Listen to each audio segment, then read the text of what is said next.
Tapi ini menunjukkan kita di bawah garis kemiskinan. Dan ini sebenarnya layak seorang gubernur harus diperiksa.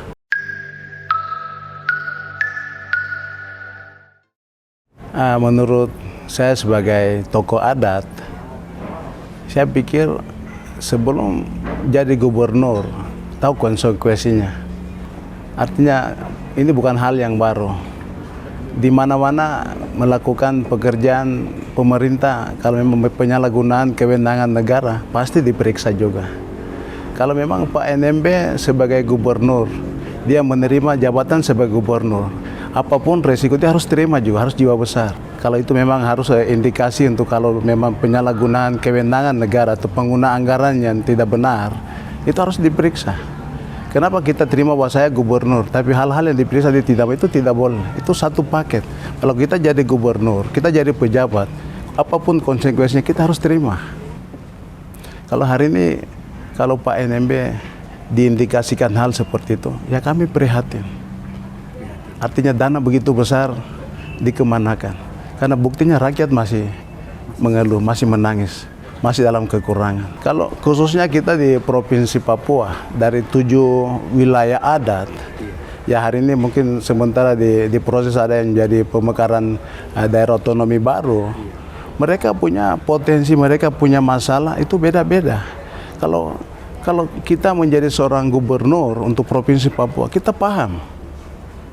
Kita tidak bisa menilai dengan cara kita harus paham bagaimana untuk membangun. Saya pikir penduduk orang asli Papua di dalam tanah Papua kurang lebih 5 juta lah. Dana 10% ada di Provinsi Papua. Dan angka kemiskinan menunjukkan bahwa kita di bawah garis kemiskinan. Ini tidak masuk akal. Tidak masuk akal. Dan sebenarnya mungkin begitu otonomi ada, ini bisa selesai sekali. Manusianya orang Papua sejahtera sekali. Apalagi hasil alam. Ekonomi green, laut, hutan. Kalau kita hitung, itu mungkin tingkat kesejahteraannya itu luar biasa. Tapi ini menunjukkan kita di bawah garis kemiskinan.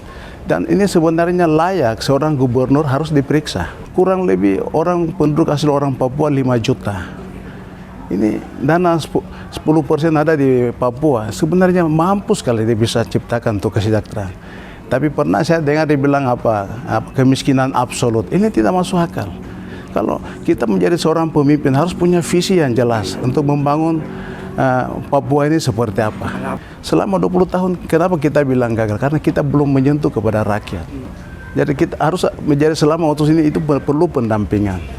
1 tahun, 2 tahun kan kita semakin berperan dan peran aktif kan masyarakatnya. Yang masa kami punya hutan, tapi tidak pernah dibuatkan kebun yang bisa menghasilkan nilai uang.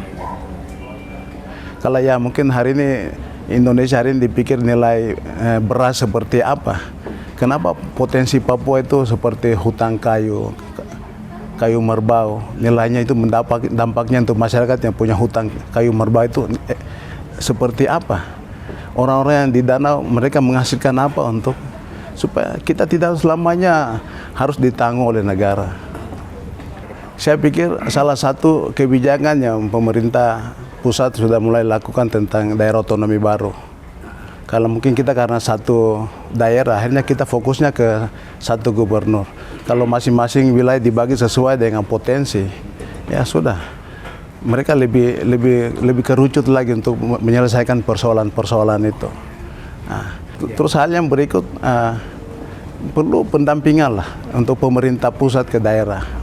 Harus ada pendampingan supaya setiap melakukan kebijakan harus ada penyimbangan, ada aturan. Nah, ini menyalahi aturan supaya tidak bisa harus jatuh di dalam pengaruh-pengaruh seperti indikasi seperti korupsi. Mungkin lakukan begini apa tidak boleh. Ini ada aturannya, ada rampunya seperti ini.